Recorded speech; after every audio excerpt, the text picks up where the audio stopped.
Bonjour les amis, bienvenue sur commentphotographier.com. Alors aujourd'hui dans cette vidéo je voulais voir avec vous, j'ai eu une question il n'y a pas longtemps, je crois que c'est Evelyne qui m'avait posé cette question par mail sur qu'est-ce qu'on pouvait faire quand on manquait de lumière. Quand on manque de lumière en photo, je dirais c'est en dehors du fait quand on fait des photos en plein jour avec du soleil, dès qu'on sort des conditions habituelles de prise de vue, je dirais normales et correctes par jour de beau temps, on va systématiquement manquer de lumière.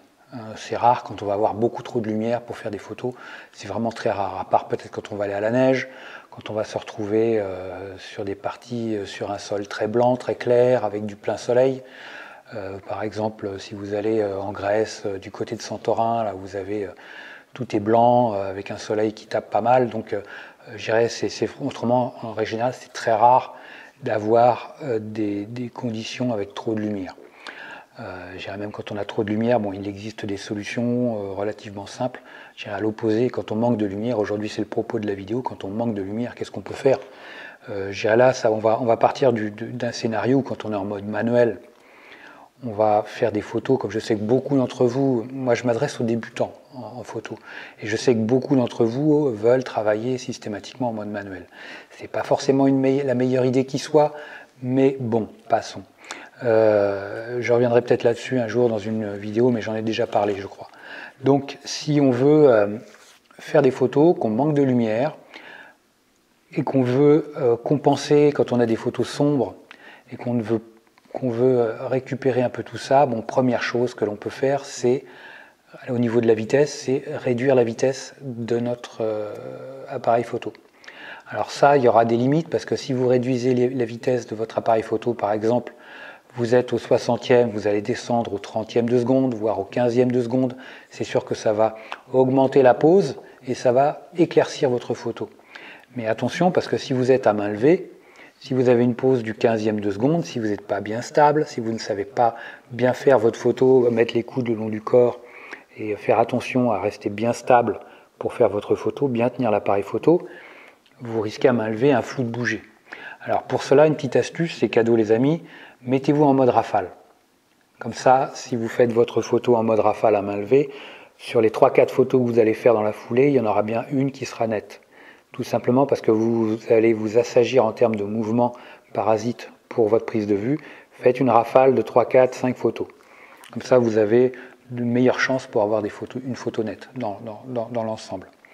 Donc, on peut ralentir le temps de pose de notre appareil photo.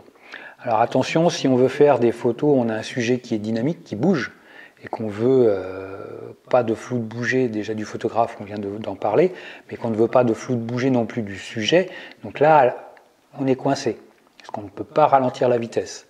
Donc au contraire, il faut qu'on la maintienne. Si on doit maintenir la vitesse, ben, il existe une autre solution, ça va être d'agir sur le diaphragme. Donc dans ces cas-là, on va ouvrir le diaphragme. Souvent, malheureusement, quand on manque de lumière, ben, le diaphragme il va être déjà à sa pleine ouverture. Mais malgré tout, si ce n'est pas le cas, ouvrez votre diaphragme. Si vous êtes à 11, vous pouvez aller à 5-6. Si vous êtes à 16, vous pouvez aller à 11. Donc vous voyez, regardez votre appareil photo, vous pouvez modifier vos réglages pour augmenter l'ouverture de votre diaphragme. Alors plus votre diaphragme va être ouvert, plus il va faire rentrer de lumière et plus le chiffre de ce diaphragme va être petit. Attention. F2.8 par exemple, c'est un diaphragme très ouvert. Hein, F3.5, F5.6, ça reste toujours des diaphragmes qui sont relativement ouverts. A l'inverse, F16, F11, F32, F22, ce sont des diaphragmes qui vont être beaucoup plus fermés, voire fermés au maximum en fonction du type de l'objectif que vous avez. Donc voilà, si vous voulez maintenir une vitesse rapide, vous ouvrez votre diaphragme à fond. Si malgré tout vous êtes déjà avec un diaphragme ouvert au maximum, donc là vous dites je suis coincé, qu'est-ce que je dois faire? Vous avez encore la possibilité d'augmenter la sensibilité ISO. Alors attention, augmenter la sensibilité ISO, ça va vous dépanner sans problème. Après, la sensibilité ISO va dépendre de votre appareil photo. Si vous avez un appareil photo qui est d'entrée de gamme, ou qui est ancien, vous risquez d'être limité parce que les anciens appareils photo, les premiers appareils photo numériques, ou un appareil photo numérique ancien, ou un appareil photo d'entrée de gamme, ils peuvent être limités en termes de capacité en sensibilité ISO. C'est-à-dire qu'ils ne vont pas pouvoir monter énormément en termes de sensibilité ISO. Ou alors ils vont vous offrir à leur sensibilité maximale un résultat qui va être très, très mauvais, très, très médiocre. Mais bon, peu importe. Donc là-dessus, on augmente la sensibilité ISO. Parce que plus vous allez augmenter la sensibilité ISO, plus vous allez rendre votre appareil sensible à la lumière. Donc c'est-à-dire que moins vous avez de lumière et plus lui il va augmenter la luminosité de la lumière. Après, il y a une contrepartie, évidemment, malheureusement, c'est le bruit. On va avoir du bruit, donc ça va être du grain et ça va être des petites taches de couleur. C'est un peu comme le bruit, ça va être un peu comme quand vous avez votre amplificateur au niveau de votre chaîne hi-fi. Si vous montez le son, si vous montez l'ampli d'une façon déraisonnable, ben le son il va saturer, il va être horrible. Donc pour votre appareil photo, c'est pareil. Plus vous montez la sensibilité ISO, plus vous le rendez sensible à la lumière d'une façon un peu exagérée, et plus vous allez aussi avoir, à l'image de l'amplificateur, vous aurez un son qui va saturer, ben nous on va avoir une image qui va saturer également à sa manière. On va avoir du grain, on va avoir des petites taches de couleur, et tout ça, ça va abîmer la qualité de l'image, ça va détériorer l'image, on sera beaucoup moins net, on sera beaucoup moins défini, et on sera beaucoup moins coloré. Donc, mais malgré tout, c'est ce qui reste comme possibilité.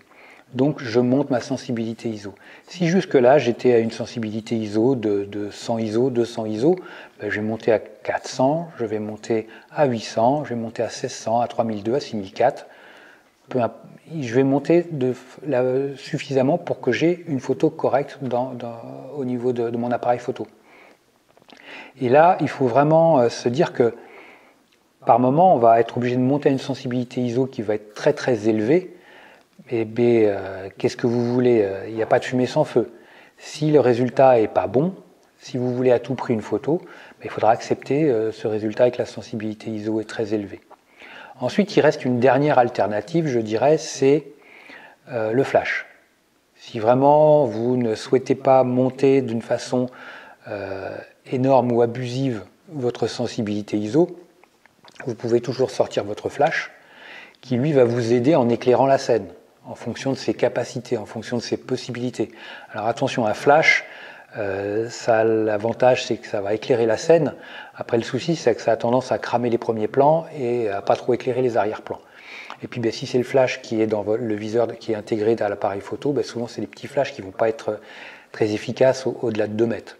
Alors après, vous avez la possibilité d'utiliser un flash Cobra.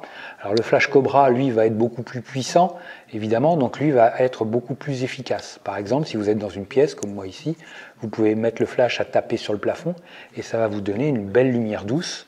Comme ça va éviter d'être brûlé les premiers plans et d'assombrir les arrière-plans. Là, on va mettre une lumière assez douce qui va être très uniforme, très homogène un peu partout.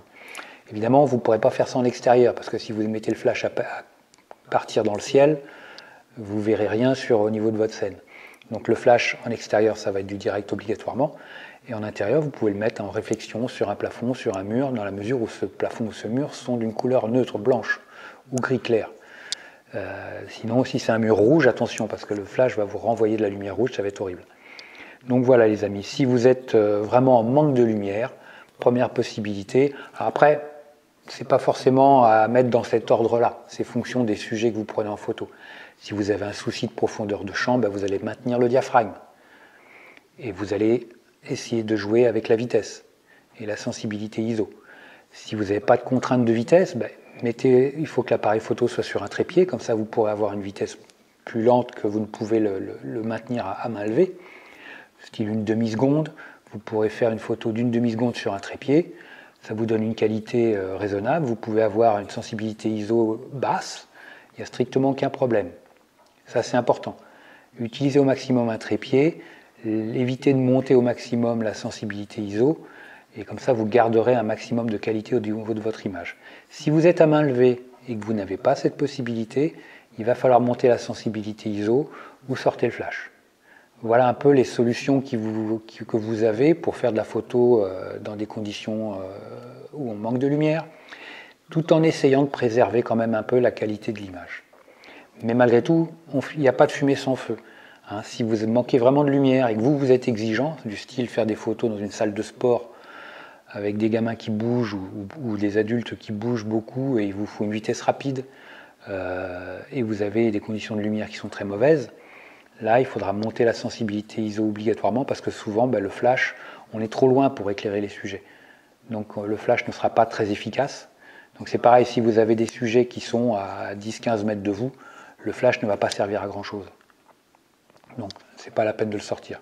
Par contre, si vous avez la possibilité de vous mettre, par exemple si c'est du basket sous le panier, bon, là le flash peut avoir de l'importance, peut avoir un intérêt. Mais si c'est pour un match de foot, par exemple, même du foot en salle, et que les gens sont au milieu du terrain et que vous êtes à un bout, c'est pas la peine. N'oubliez pas, votre flash il va être efficace quasiment à proximité du sujet. Dès que le sujet est éloigné, c'est compliqué. Après, faites le test vous-même. Vous verrez un peu les capacités, les performances de votre flash. Testez-le, comme ça vous saurez à quoi vous en tenir. Voilà les amis, j'espère vous avoir donné des conseils pertinents qui vont vous aider. N'hésitez pas à regarder la vidéo à plusieurs reprises. Si vous voulez des conseils quotidiens comme ce que vous avez aujourd'hui dans cette vidéo, si vous voulez progresser en photo les amis, je vous encourage, vous avez un lien juste là. C'est en vous inscrivant, vous avez un conseil, un tuto, une formation quotidienne dans votre boîte mail et c'est gratuit et puis comme ça vous permet d'avancer, de progresser tranquillement au quotidien et sans vous prendre la tête. Voilà, n'hésitez pas, en ce moment il y a 50% de réduction sur les formations comment photographier, il y en a une cinquantaine je crois et écoutez, il y a 50% avec le chiffre 50, vous avez des formations de 37 à 97 €, beaucoup de formations sur la formation de paysage. Donc 50%, c'est des formations avec de la photographie. Vous avez une vidéo sur des photographies de terrain, donc vous voyez déjà pas à pas comment on fait la prise de vue sur le terrain, parce que ça c'est hyper important et c'est ce qui manque beaucoup dans les formations photo. Et ensuite vous avez une vidéo sur de la post-production, sur l'ordinateur, comment on fait pour traiter nos photos, pour avoir des résultats qui soient à la hauteur de nos attentes. Voilà les amis, inscrivez-vous à la chaîne, c'est très important pour moi. Laissez-moi un like également, c'est super important aussi. Et puis moi je vous like très fort et puis je vous dis à très bientôt sur commentphotographier.com. Ciao.